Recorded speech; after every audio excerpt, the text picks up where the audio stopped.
जंगल की गहराई में एक कहानी पुरानी है। जंगल का राजा जो सब पे भारी है, उसकी दहाड़ में छिपा संदेश है सारा। मैं भी बाघ है अनुभूति का नारा। मैं भी बाघ, मैं भी बाघ, हाँ मैं भी बाघ, मैं भी बाघ, मैं भी बाघ, हाँ मैं भी बाघ।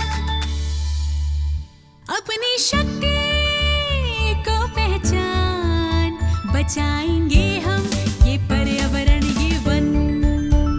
अपनी शक्ति को पहचान, जैसे अपने घावा होता है ना, इसको पीस के लेप लगा लो उसका, तो नुकसान तो कभी होना ही नहीं है। क्योंकि इसको जो लीवर वगैरह की बीमारी होती है ना, उसमें भी इसका काढ़ा बना के पिया जाता है, ठीक है ना।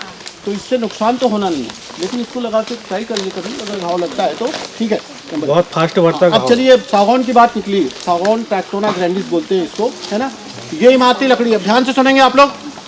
इमारती लकड़ी है ये सागौन, है ना।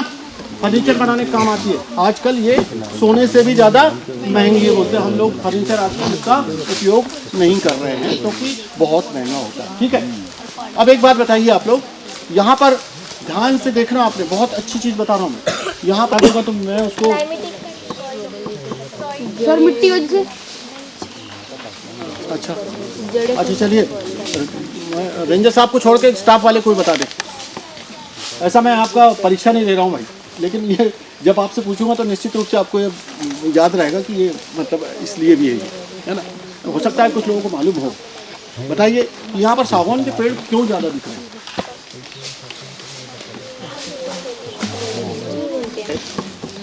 ये ऐसे जंगल है जहाँ पर लगातार अग्नि लगते रहती है, आग लगते रहती है, फॉरेस्ट फायर होता रहता है ना। तो देखिए, जब हर साल अगर फायर मतलब जंगल में आग लगेगी तो उसमें जो बीज जो गिरता है ना, तो बीज गिरता है तो वो जल जाता है कि नहीं। तो बहुत सारी प्रजातियां ऐसी जिसके बीज जल गए मतलब गए, वो मतलब खत्म। लेकिन जो है ये सागौन का बीज जो है ये जलता जरूर है, लेकिन इसका ऊपर का कोट जलता है। और ये 2 साल में जब उगने वाला रहता है ना, तो 1 ही साल में उग जाता है। समझ गए ना आप लोग। यानी ये जो जंगल में लगातार आग जो लगती है, सही बोल रहा हूँ कि नहीं मैं? ये इसलिए जो नेचुरल जो जंगल है ये सागौन का ही, दूसरी प्रजाति खत्म हो गई। उसका कारण एक ही, लगातार आग लगती है ना जंगल में, तो उसका बीज जो है वो जल्दी से उग जाता है ना। उसका ऊपर का कोट जलता है। और चलिए अब और एक इंटरेस्टिंग चीज़, सागौन की बात निकली है। जहाँ पर ये जो सागौन के पेड़ आए हैं ना, वहाँ होता क्या है, इसकी पत्तियाँ जो है मोटी होती है, पत्तियों की जो मोटाई ज़्यादा होती है इसकी। और ये जब नीचे गिरता है, देखिए ये दिख रहा है ना। तो जब ये नीचे गिरता है ना, तो इसका सड़ने की जो प्रक्रिया है वो बहुत धीमी होती है।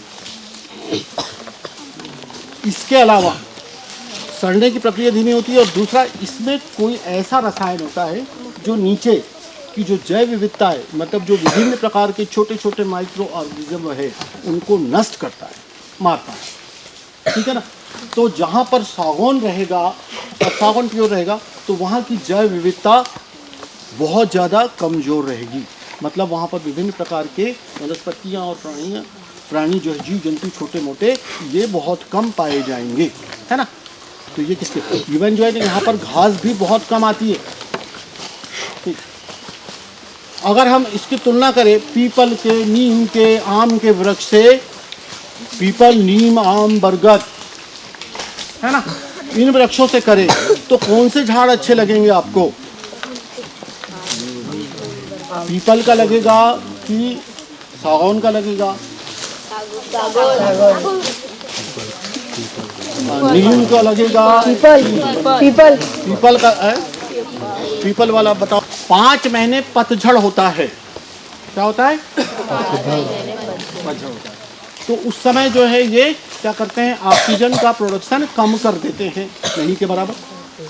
अच्छा, एक और खासियत है कि पेड़ पौधों में श्वसन की क्रिया और फोटोसिंथेसिस दोनों साथ में चलती है ना। भोजन भी बनाते हैं और श्वसन भी करते हैं। लेकिन श्वसन की क्रिया से 10 गुना ज़्यादा तेजी से क्या होता है, भोजन बनाने, है ना। तो कुल मिला के ये है कि श्वसन में क्या ली जाती है, ऑक्सीजन, और छोड़ी क्या जाती है, कार्बन डाइऑक्साइड। तो अगर मान लो श्वसन में 1 लीटर अपने ऑक्सीजन दी जाती है तो फोटोसिंथेसिस में 10 लीटर ऑक्सीजन छोड़ी जाती है। इसी तरह कार्बन डाइऑक्साइड जो छोड़ी जाती है 1 लीटर श्वसन में, तो फोटोसिंथेसिस में 10 लीटर कार्बन डाइऑक्साइड का अवशोषण होता है, ठीक है ना। तो कार्बन डाइऑक्साइड का अवशोषण करने वाले कौन हैं, जहाँ पर हरी पत्तियाँ ज़्यादा होगी और ज़्यादा हरे पेड़ होंगे, वो ज़्यादा कार्बन डाइऑक्साइड का अवशोषण करेंगे और ज़्यादा ऑक्सीजन का उत्पादन करेंगे। तो इस पर्यावरणीय दृष्टि से हमारा सागौन बिल्कुल कहाँ है, 0 आ जाता है ना। क्यों 0 आता है कि भाई 0 तो नहीं कहेंगे, लेकिन फिर भी ये उतना पर्यावरण दृष्टि से अच्छा नहीं है। तो अच्छे कौन से भैया बताइए, पीपल, बरगद, नीम, आम, जामुन, तुलसी भी। मतलब अब एक और कंफ्यूजन है, पीपल का वृक्ष और तुलसी ये 24 घंटे ऑक्सीजन देती है, ठीक है ना, ऐसा कहते हैं, लेकिन ऐसा नहीं है ना। क्या है फिर, एक बार बताइए आप लोग, फोटोसिंथेसिस जब होता है इसी में ऑक्सीजन रिलीज होती है ना, उत्पादन होता है ना। आंवले का पूजन करते हैं, पीपल का, बरगद का पूजन करते हैं, है ना।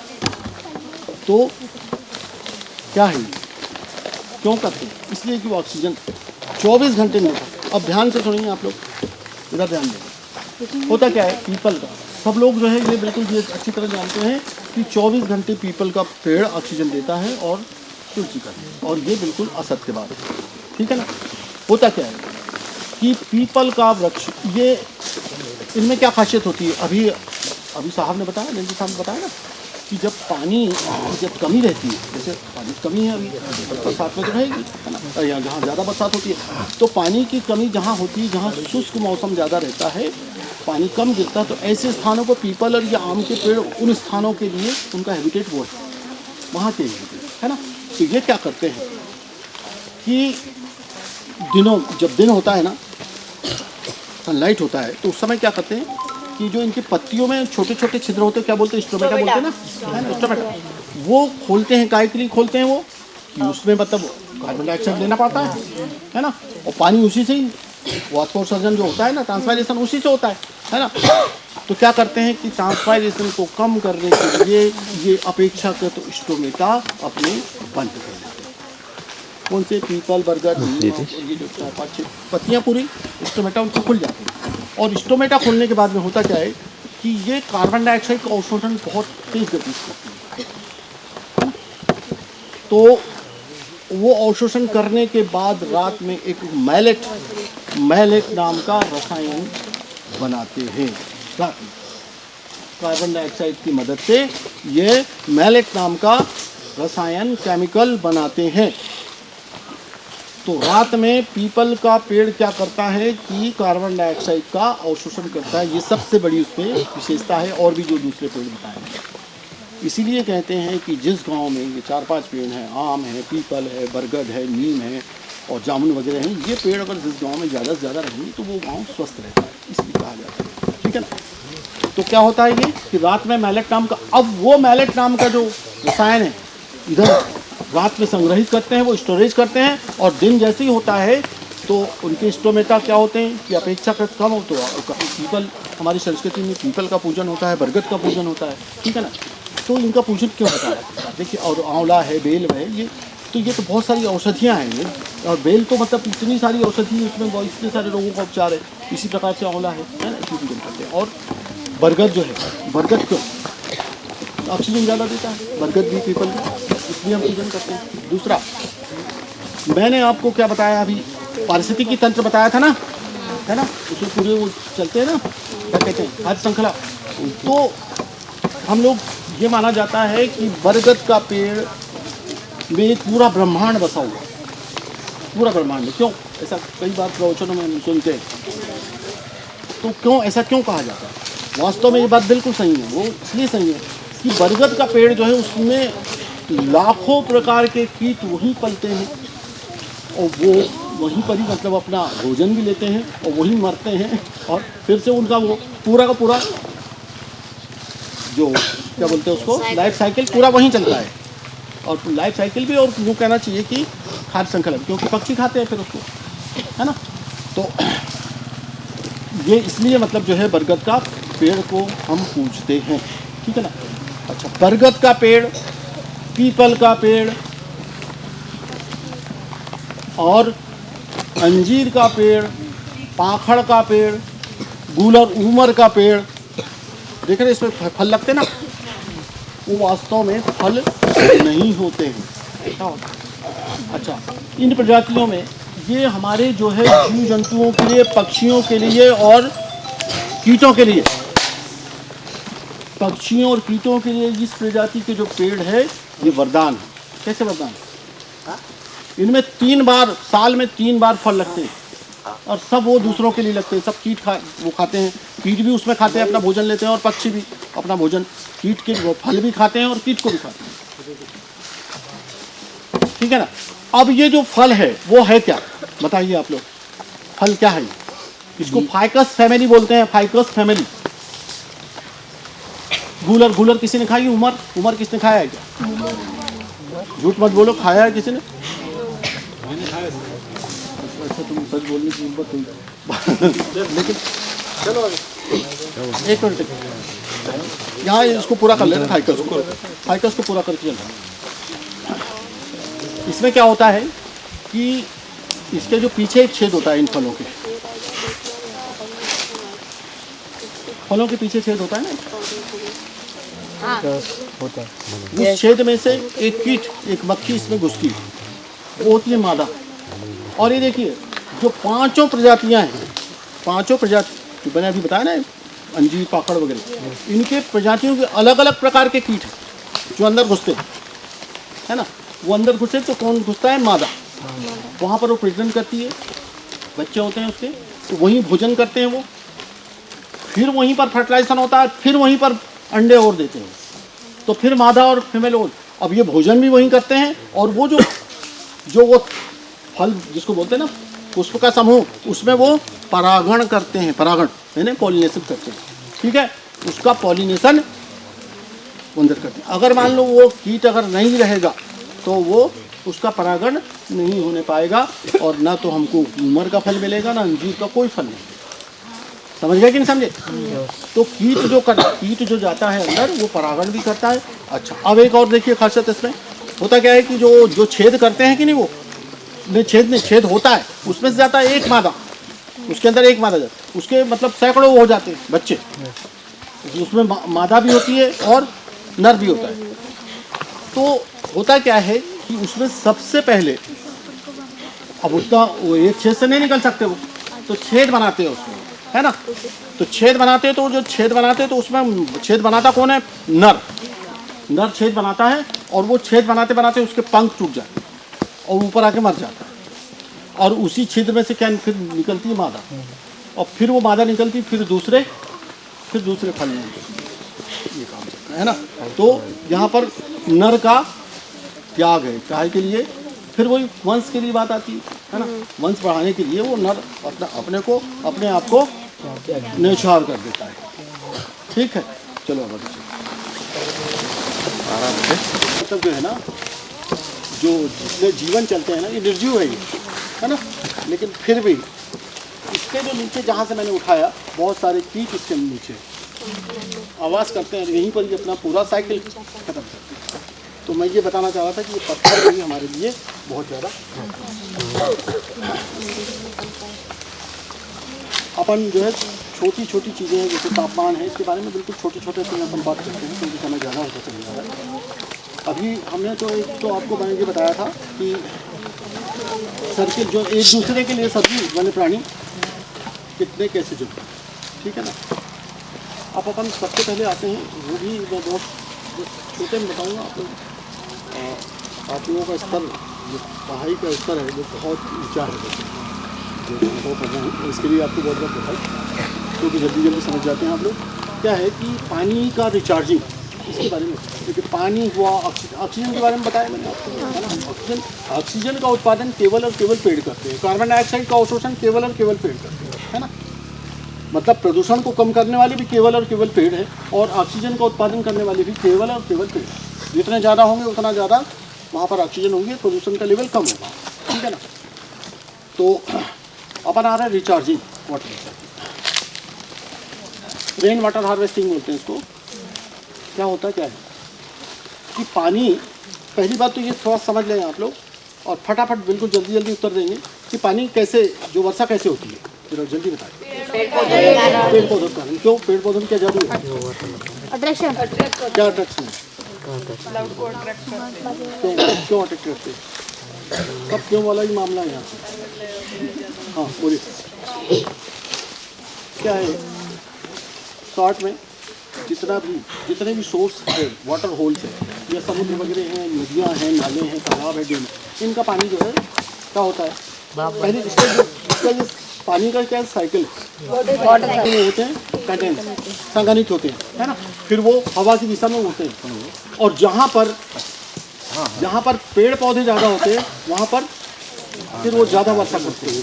उस प्रकार तरीके से अब क्लाइमेट चेंज हो गया है, इसकी वजह से तो कुछ भी हो रहा है, लेकिन जहाँ सामान्य तौर पे जहाँ पर पेड़ पौधे ज़्यादा होंगे वहाँ पर वर्षा अच्छी होगी। क्यों होता है ऐसा?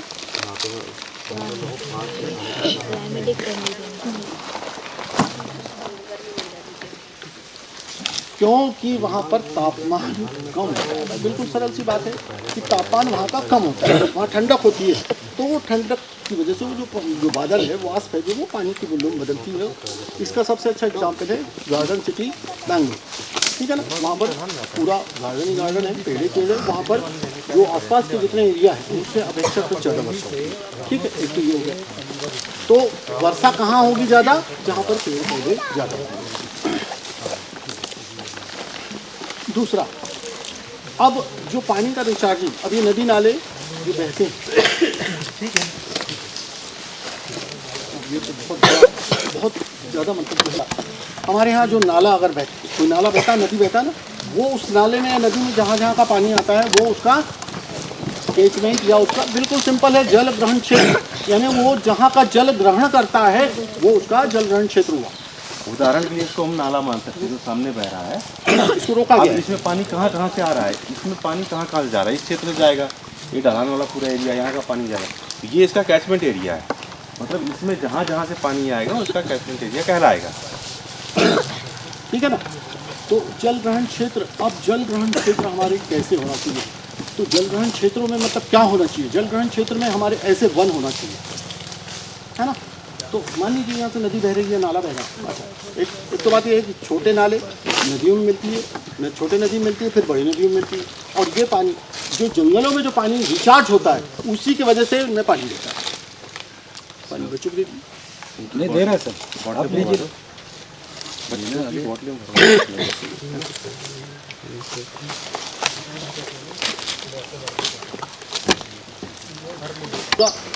पूरी नेकेड पहाड़ी, उसमें अगर पानी गिरेगा तो कैसा होगा? क्या होगा इसमें जल्दी बता। पानी गिरेगा तो क्या होगा? ये पहाड़ी पर वृक्ष नहीं है, मैदान है, क्या होगा? बह के बिल्कुल स्पीड में जाके बहते और वो नाले में चला जाए, और साथ में क्या लेके जाए? सॉइल, जो हमारी जो 1000 साल में मतलब 1 सेंटीमीटर बनती वो उसको लेके चला जाएगा, ठीक है ना। ये तो नुकसान करेगा इसका, यानी भूमि कटाव भी होगा और जल का संरक्षण यानी रेन वाटर हार्वेस्टिंग भी नहीं हो पाएगी, है ना। दूसरा, अगर मान लीजिए यहाँ पर पहाड़, बड़ा अच्छा एग्जाम्पल, अपन यहाँ खड़े हुए ना, बहुत ही आदर्श जगह, ये पहाड़ है, ये पहाड़ है, ठीक है। इन पहाड़ों पे पानी गिरा, तो पानी गिरा तो पेड़ों पर पहले गिरता है पानी,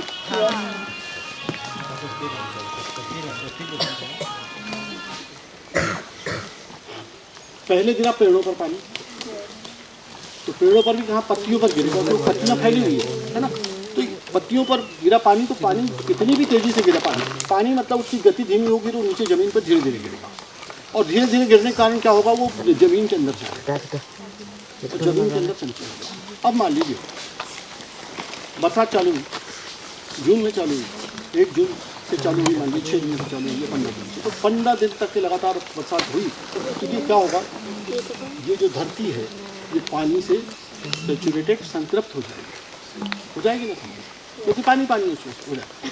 लेकिन कब संतृप्त होगी, जब वहाँ पर पेड़ पौधे रहेंगे तब। और संतृप्त होने के बाद क्या होगा कि जब उसके बाद भी पानी गिरेगा तो वो पानी रिसेगा नीचे से, पतझड़ बोलते हैं जिसको अपन, तो वो पानी अगर ऊपर का पानी है तो यहाँ से रिसेगा, ठीक है ना, यहाँ से रिसेगा, वो वहाँ तक के मतलब संतृप्तता है तो वहाँ से रिसेगा, ठीक है ना। तो ये संतृप्त होने के बाद में, और बरसात के दिनों में, आवाज़ नहीं भाई, हेलो, आवाज जब तक के धरती संतृप्त, अब 4 महीने तक की बरसात हुई, 4 महीने तक की बरसात हुई तो 4 महीने तक के तो पानी रिसता रहेगा, पतझड़ बन के जाता रहेगा। 4 महीने बाद तो खत्म होगी बरसात। उसके बाद क्या होगा, उसके बाद भी नदियाँ बहती है ना, नाले बहते हैं। तो ये जो रिसाव का पानी जो है ना, पहले क्या है, छोटे नाले में जाएगा या फिर नदियों में डायरेक्ट जाएगा, और ये ही पतझड़ का पानी जो है, पतझड़ और क्या बोलते हैं इसको इधर की भाषा में, झिरी, झिर, तो झिर, वो झिर जो है वो उसी से ही मतलब नदी नालों में पानी जाएगा, और पानी कहीं से दूसरी जगह से नहीं आता, यही झिर का पानी उसमें जाता है, ठीक। अब क्या होगा कि चूंकि यहाँ पर अच्छे बढ़िया मतलब घने वन है, तो घने वन में क्या होगा कि ये सूरज की जो किरणें पड़ेगी, बरसात खत्म होगी तो सूरज की जो किरणें पड़ेगी तो वो क्या होगी कि धरती पर वो उतनी ज़्यादा गर्मी पैदा नहीं करेगी, और वो पानी जो है जो धरती में अभी संतृप्त है तो वो उतने जल्दी उसका वाष्पीकरण नहीं होगा। तो पहले क्या होगा कि या 1 फीट जाएगा, 2 फीट जाएगा, तो जाएगा वो निश्चित रूप से उसमें जा, तो वो जितना नीचे जाएगा तो उतनी वैसी उसकी झील जो है उसकी बंद होती जाएगी। मतलब यहाँ तक का सूख गया तो यहाँ की झील बंद, उधर नीचे की चालू रहेगी। अगर वो पूरा ही हो गया तो फिर जाएगा पूरा, ठीक है ना। तो इसलिए क्या है कि जो जितना जल ग्रहण क्षेत्र हैं उनमें सब में घने जंगल होना बहुत जरूरी है ना, और एक घने जंगल के कारण ही पानी, और तभी नदियाँ हमारी जिंदा रहेगी, और नदियाँ ही हमारा जीवन है, और जितनी अधिकांश नदियाँ हैं वो सारे की सारी जंगलों से ही, जंगलों को बरकरार रखना बहुत जरूरी है। अगर आप सबको थोड़ा थोड़ा दें, इसमें मान लो उसका उल्टा कर लीजिए, नहीं अगर मान लो घना जंगल नहीं है ना, कम मतलब बिरला है जंगल, तो क्या होगा कि फिर उस सूरज की किरणें जल्दी पड़ेगी, उसकी ज़्यादा पड़ेगी तो जल्दी वाष्पीकरण होगा, तो उतने जल्दी फिर वो सूख जाएगा, उतने जल्दी नदी नाले सूख जाएंगे, और यही पानी हमारे कुओं में जाता है, यही पानी हमारे तालाबों में जाता है, तो तालाब मतलब बंद तालाब, और इसमें भी वही है, जो डैम है जब इधर से झील आएगी तभी तो रहेगा नहीं। हालांकि ये पानी रुका हुआ है तो ये ज़्यादा दिन तक ठीक है, क्योंकि हमने इसको कृत्रिम रूप से रोक लिया डैम, ये एक अलग होता है। ये वाला जो हमारा जो तो वाटर रिचार्जिंग जो है ये तभी होगा जब, इसके अलावा हमारा अच्छा उसके बाद में हमने मतलब जो इसके वैकल्पिक सोच दिया, वैकल्पिक जो है इसके वाटर रिचार्जिंग, जैसे गुजरात में सबसे पहले चालू हुआ था कि हर मकान में जो है वो छत में पूरा पानी एक मतलब ढाल बना के और एक गड्ढे में डाल के या तो उसको रिचार्ज कर लेते हैं अंदर, या फिर उसका पानी साल भर उपयोग करते हैं, वो भी है पानी जमा करके रख लेते हैं या रिचार्ज करते हैं। तो हमारे यहाँ भी पूरे नगर निगम हो या नगर पंचायत हो या नगर पालिका हो या ग्राम पंचायत हो, सभी में मतलब ये निर्देश है कि हर नए मकान जो बन रहे हैं उन्हें water harvesting system, rain water harvesting system का जरूरी है, लेकिन लगाते कोई नहीं। पहली बात तो क्या है कि हमारे जितने ऑफिस है, हम मतलब इसके ऊपर जितने ऑफिस हैं कहीं कोई है सिस्टम, तो पहले तो ऑफिस में लोग देखना चाहिए कि यहाँ कैसे हो रहा है, तो वहाँ पर ये जरूरी है। तो वो गांव का होगा निश्चित रूप से, और गांव में वाटर लेवल बढ़ेगा। इसका सबसे सुंदर एग्जाम्पल और सबसे बेहतरीन एग्जाम्पल ये हैदराबाद से जब एयरपोर्ट तरफ जाते थे तो कान्हा शांति वन करके आप खोज कर लीजिए उसको, वो है वहाँ पर, वो शायद 500 एकड़ में है। तो वो उन्हें किस तरह से हैदराबाद में आता है थोड़ा, वहाँ से हैदराबाद रामपल्ली चौक से 20 किलोमीटर आगे है, रामपल्ली रेलवे स्टेशन से 20 किलोमीटर आगे है। तो जैसे अभी हमारे जितने गाँव में जितने गाँव हैं, दूरस्थ गाँव हैं, और जहाँ हम बोलते हैं पानी कहीं कोई पानी की कमी नहीं आ सकती कभी, लेकिन वहाँ पर ये वाला सिस्टम मैंने आपको प्रॉपर, इसको कहते हैं अपन अगर ब्रॉड जाए तो भूजल प्रबंधन, वाटर लाइफ प्रॉपरली अपन अगर करेंगे तो निश्चित रूप से, क्योंकि मैं बता रहा था आपको एक आएगा पानी रिचार्जिंग। तो पानी रिचार्जिंग अगर मान लीजिए हमने चेक डैम बनते हैं ना, नाले रोक लेते हैं, तो ये कोई प्रभावी नहीं है, ये टेम्परेरी है। तो परमानेंट तो केवल और केवल पेड़ पौधे जिस तरीके। अच्छा मान लीजिए खेत है, अब हम सब में तो वृक्षारोपण नहीं लगा सकते, लेकिन वृक्षारोपण नहीं लगा सकते, लेकिन क्या है कि मेड़ों पर तो लगा सकते हैं ना। अच्छा आप देखिए थोड़ा सा खेत की इसको जैसे खेत है, खेत में पानी है, समतल है खेत, तो पानी के नीचे जाएगा वो, तो कहीं ज़्यादा बहुत ज़्यादा पानी आएगा तो बह जाएगा, लेकिन वो समतल है इसलिए वो कहीं बहेगा नहीं, है ना, जाएगा। अब नीचे गया, लेकिन जब बरसात समाप्त हुई तो होगा क्या कि फिर धूप की जो सीधी किरणें उस पर पड़ेगी और उसका वाष्पीकरण जल्दी होगा, तो उससे जो झिर निकलने वाली है वो जल्दी सूख जाएगी। ये अंतर है वनों में और खेतों में, ये बेसिक अंतर ये है। तो पानी का अगर मान लो, पानी ही मतलब सबसे महत्वपूर्ण पानी है। आगे आने वाले समय में पानी के लिए विश्व युद्ध की बात करते हैं अपन लोग, तो निश्चित रूप से पानी तो हमको मतलब जो है रिचार्ज के लिए हमको उपाय इसके करने ही पड़ेंगे। ये पानी का तापमान तो अभी आपको बताया मैंने कि तापमान जो है अभी जैसे कि हाँ तापमान कौन बढ़ा रहा है? एक तो कार्बन डाइऑक्साइड जो गैस है, वो कार्बन डाइऑक्साइड कैसे बढ़ाती है तापमान? कार्बन डाइऑक्साइड और ये क्लोरोफ्लोरोकार्बन कैसे बढ़ाती है तापमान? बोलेगा कोई ग्लोबल वार्मिंग के बारे में? बोलो। प्रदूषण ज़्यादा होता है, गाड़ी आजकल बहुत चलती है। कार्बन डाइऑक्साइड, क्लोरोफ्लोरोकार्बन और ये जितने भी मिथेन और भी sulphur dioxide, nitrogen dioxide, nitrous oxide, ये सब पूरी ग्रीन हाउस गैसेज है ना। तो ये गैसेज जब वातावरण में ज़्यादा होती है तो क्या होता है कि ये इसमें ये क्षमता होती है कि वो जो तापमान को वो अवशोषित करती है, टेम्परेचर को जो है, तापीय ऊर्जा को जो है वो अपने इसमें अवशोषित करती है, इसलिए उसका तापमान वहाँ उस क्षेत्र का तापमान बढ़ता है। तो एक तो वो मदद कर रही है, दूसरे हमारे कंक्रीट के जंगल मीन्स मतलब हम पेड़ नहीं लगा रहे हैं, पूरे छत हमारी कंक्रीट के, रोड कंक्रीट के और तमाम मतलब चीज़ें कंक्रीट के। फिर जो कार्बन डाइऑक्साइड है वो तो तमाम निकल रही है ना, वो तो उससे भी तो बढ़ रहा है तापमान, है ना। तो अभी मतलब जो है तापमान अभी हमारा ऐसा एक अनुमान है कि एक सदी में लगभग बहुत सारे जो देश है वो डूब जाएंगे, फिर डूब जाएंगे समुद्र के किनारे वाले। कार्बन डाइऑक्साइड का होता क्या है, इन गैसों का एक्चुअली होता क्या है, ब्लैंकेट की तरह कार्य करती हैं। ये अपने एक स्तर पे रहती हैं, जब सनरेज आती हैं तो अपने में से सनरेज को तो आने देती हैं, कोई दिक्कत नहीं होती, लेकिन जब सनरेज नीचे अर्थ पे आ जाती हैं, अर्थ से टकरा के वापस जाएगी तो वो उसको एब्जॉर्ब कर लेती हैं या उसे ऊपर नहीं जाने देती हैं। तो कुल मिला के वो जो सनरेज है या हीट है वो ट्रैप हो गई एक तरह, एक कंबल की तरह, इसलिए इसे ब्लैंकेट भी बोलते हैं एक तरह से। तो ये मेन फंडा होता है CO2 का या ग्रीन हाउस गैसों का।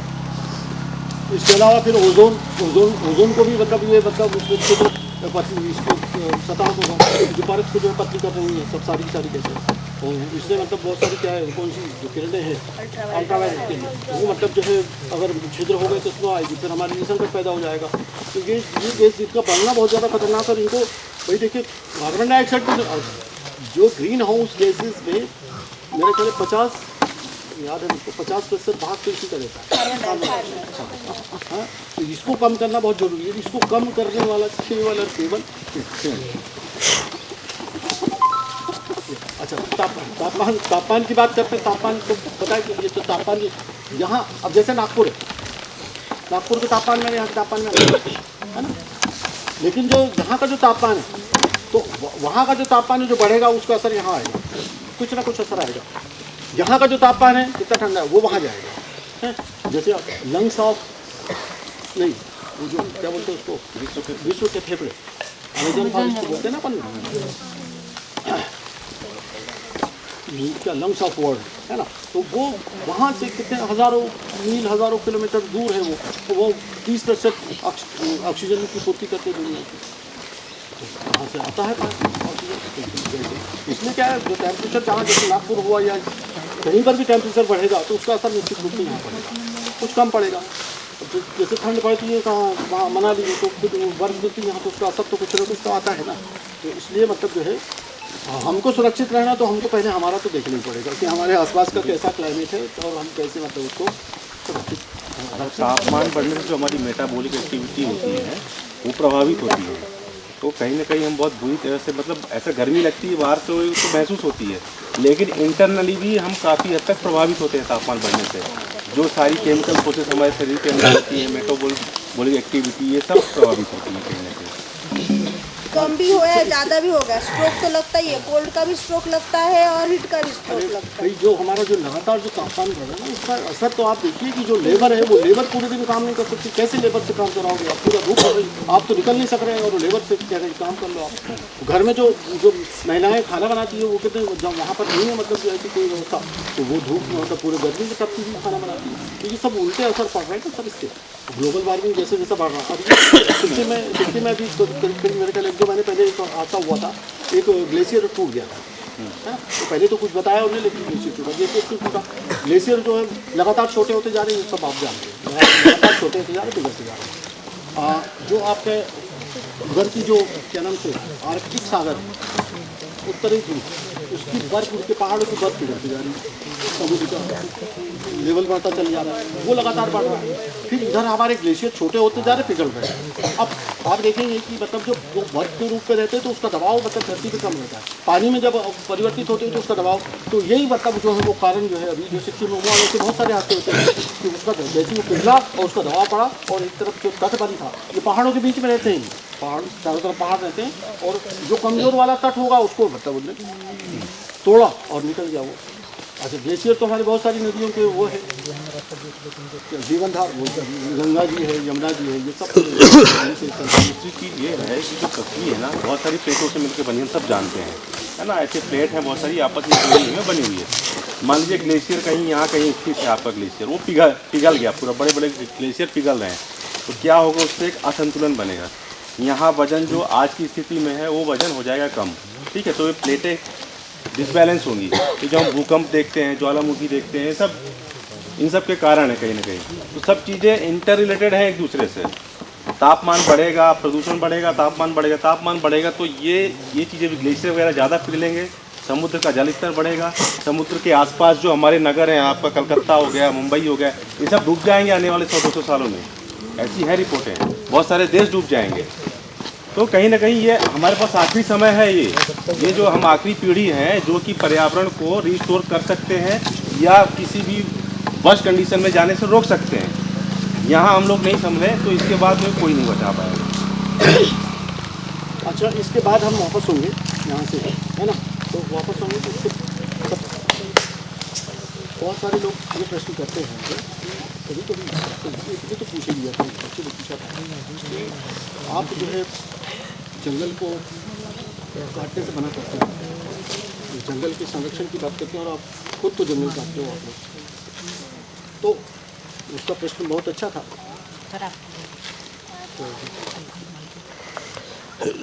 तो उसका प्रश्न तो बहुत अच्छा था, बहुत बढ़िया था। देखिए, हम लोग जो है जंगल, अब ये अपन जंगल में बैठे हुए हैं, है ना, तो ये बहुत अच्छा है यहाँ पर समझाने का, यहाँ पर अवसर है। ये क्या है कि आप लोगों ने देखा होगा डिपो लगते हैं, डिपो में नीलाम होती है, लकड़ियाँ नीलाम होती है, तो वो कट के जंगल की जाती है। सबसे पहली बात तो ये हमारा जो जंगल है, जैसे ये अभी जो 100 रेंज कहलाती है, ये 100 रेंज का जंगल हमारा एक क्या बोलते हैं उसको, कार्य आयोजना बोलते हैं, वर्किंग प्लान, वो 10 साल का बनता है, हर 10 साल बाद बनता है। तो उसमें कौन से क्षेत्र, 50-50 हेक्टेयर क्षेत्र के हम 50-50 हेक्टेयर जो एरिया है उसका, तो वो हम बांट लेते हैं, टुकड़ों में बांट लेते हैं, उनको कूप कहते हैं, कूप कहलाते हैं वो। अब 50 हेक्टेयर का हमने कूप निकाला, मान लीजिए कि ये हमको इस क्षेत्र में हमको इस आने वाले साल कटाई करवाना है, तो हम ये काम सबसे पहले तो ये हमको समझना बहुत ज़रूरी है कि हम जंगल को बर्बाद करने के लिए या नष्ट करने के लिए नहीं करते, हम इसके विकास के लिए करते हैं। ये लगातार विकसित हो। अब वो कैसे, हम बता रहे हैं कि पहले तो हम इसका मतलब सीमांकन हमारा होता है, मतलब तो डिजिटल सब पूरा क्या है, GPS से सब सीमांकन होता है पूरा।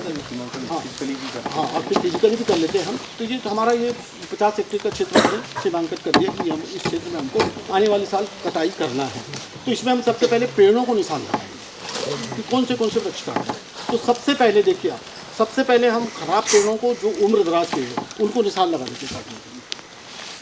जो उम्र दराज मोटे मोटे हो गए ना, उनको निशान लगाते हैं काटने। इसमें बहुत सारी चीज़ें आई हैं। अब ये मतलब बहुत ही महत्वपूर्ण चीज़ें हैं इसमें, है ना? पूरा ही आ जाता है, पूरा फॉरेस्ट ही आ जाता है और पूरा पर्यावरण भी इसी में आ जाता है। क्या? एक तो खराब पेड़, उस पर निशान लगा। दूसरा, जो खोखले पेड़ है, खोखले पेड़ उनको हम छोड़ते हैं प्रति हेक्टेयर 5 पेड़। क्यों छोड़ते हैं खोखले पेड़? खोखले पेड़ से कोई इनकम नहीं होना है बाद में, लेकिन क्यों छोड़ते हैं उसको? बोलना बेटा, बोलना। बोलो ना। घर कौन से भी एनिमल का हाउस हो सकता है वो। हाँ बिल्कुल सही। घोंसले या मधुमक्खियाँ उसमें रहती है ना? मधुमक्खियाँ भी रहती है, सतपुड़िया वगैरह रहती है उसके अंदर, और बहुत सारे पक्षियों के घोंसले उसमें होते हैं। अच्छा, इसके अलावा इधर का मुख करके बैठ, लाल, बहुत सारे सूखे पेड़ रहते हैं जंगल में, उसको भी हम 5 प्रति हेक्टेयर छोड़ते हैं।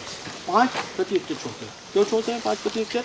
इसलिए कि बहुत सारे पक्षी जो है उसी में बैठते हैं, और उनकी जो छाल रहती है, सूखे पेड़ों की छाल के बीच में बहुत सारे कीट, वो अपनी पूरा जीवन चक्र पूरा वहीं पूरा करते हैं। बहुत सारे जीव जंतु भी उसमें बनते हैं, ठीक है ना? सूखे पेड़ हो गए। अब हमारा ये ढाल है, ये ढाल देखिए आप, है ना? इस ढाल में हम एक भी पेड़ मार्क नहीं करेंगे। क्यों मार्क नहीं करेंगे? काटने के लिए, इसलिए कि ये कोई भूक्षरण होगा, फायर इरोजन होगा, बिल्कुल नहीं काटते हैं। फिर उसके बाद जहाँ पर जैसे ये दिख रहा मैदान दिख रहा है, मैदान में इक्का दुक्का कहीं पेड़ है तो हम बिल्कुल नहीं काटते उसको, क्योंकि गैप नहीं होना, गैप को अवॉइड करते हैं, गैप नहीं होना। फिर उसके बाद में जहाँ पर जैसे मैदानी क्षेत्र है और जहाँ पर प्लांटेशन हो सकता है, वहाँ पर हम वृक्षारोपण के लिए प्रस्तावित करते हैं आने वाले साल कि यहाँ वृक्षारोपण होना। फिर उसके बाद में बहुत सारे ये जैसे एरिया दिख रहा है, यहाँ पर ये चेक डैम वगैरह बने हुए हैं, है ना? ये सामने दिख रहा है खाली एकदम, तो ये छोटे नाले, उनमें हम हल्के से बंधान बना देते हैं, वो प्रस्तावित करते हैं, चेक डैम बोलते हैं ऐसे। तो तब पानी आके वो जो रुके और वाटर नीचे भी जाए, जल संरक्षण और भू संरक्षण दोनों इसके लिए। फिर उसके बाद में जहाँ पर भीड़ है, बहुत सारे जंगल में ऐसे स्थान आते हैं कि जहाँ पर बहुत सारे पेड़ इकट्ठा होते हैं, तो वो तो सब उसके लिए सनलाइट के लिए, पोषक तत्व के लिए, सबके लिए झगड़ा होगा, तो वो इसलिए जो बहुत सारे पेड़ एक जगह है ना, उचित नहीं, उनको बिरले करते हैं। अब बिरले करते हैं तो अब ये मैं सागौन की बात आपको बता रहा था। 2005 के पहले हमारी राष्ट्रीय वन नीति मेरा ख्याल है 1952 पहले बनी, 52 पहले राष्ट्रीय वन नीति बनती है, जिसमें पर्यावरण वगैरह के बारे में सब दिया जाता है, उसमें मार्गदर्शन होते हैं कि हमको कौन से पेड़ काटना है, नहीं काटना है, ये भी। तो ये मतलब ये संशोधित हुई थी 2005 में।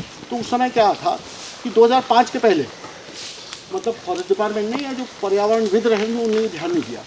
क्या होता था कि जैसे ये सागौन, यहाँ पर 10-20 सागौन लगे हुए हैं और यहाँ पर साजा का झाड़ जो हरा रहता है, हरी पत्तियाँ रहती है, जिसकी जो पर्यावरण दृष्टि से उचित है, अच्छा है, तो यहाँ पर 1-2 झाड़ वो भी है, ये भी। तो क्या करेंगे, तो हम लोग क्या करते हैं, जैसे ये जो सागौन है ना, ये बहुत अच्छा झाड़ है ना, ये बाद में मोटा होगा तो अच्छा, मोटा होगा अच्छा, मतलब कीमत देगा।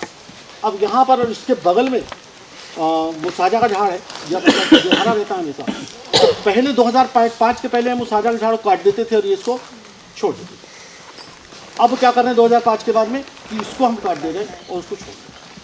तो पर्यावरण दृष्टि से जो है हम वृक्षों को बिल्कुल मतलब जो ज़्यादा ऑक्सीजन उत्पादन करते हैं और कार्बन डाइऑक्साइड का अवशोषण करते हैं, उनको बचाते हैं। दूसरा अंतिम जो हमारे नदी नाले हैं, छोटे नदी नालों की बहुत बड़ी समस्या है, उनके जो तत्व बढ़ रहे हैं, उनके मतलब कोई तत्व रक्षक ऐसे कोई हमने बंधाल वगैरह तो बांधा नहीं है, तो उनके रक्षक कौन है, या फिर दूसरे जो पेड़ पौधे हैं।